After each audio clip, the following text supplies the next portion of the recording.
ఓం శ్రీమాత్రే నమః. సౌందర్యలహరి రెండో శ్లోకము వివరణ.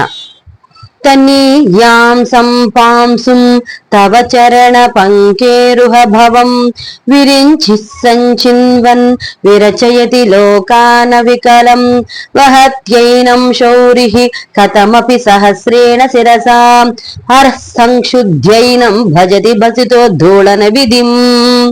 ఈ శ్లోకానికి తాత్పర్యం ఏంటంటే, అమ్మా, బ్రహ్మదేవుడు నీ యొక్క పాదముల యందు కలిగి ఉన్న అణుమాత్రము అయిన ధూళిని గ్రహించి సకల లోకమును సృష్టి చేయుచు ఉన్నాడు.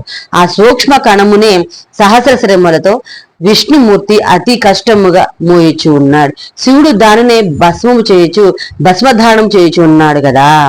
ఇక జప విధానం నైవేద్యం గురించి అయితే విన్నాం. ఈ శ్లోకం రోజుకి 1000 సార్లు చొప్పున 55 రోజుల పాటు జపించి వండిన పాయసమును భగవంతుని నైవేద్యంగా సమర్పించిన ఎడల చేసిన వారు ప్రపంచాన్ని ఆకర్షించే మరియు అధిపతి సామర్థ్యం పొందగలరు అని చెప్తూ ఉన్నారు. తర్వాత మనం 3వ శ్లోకం గురించి అయితే విన్నాము. అంతవరకు స్వస్తి.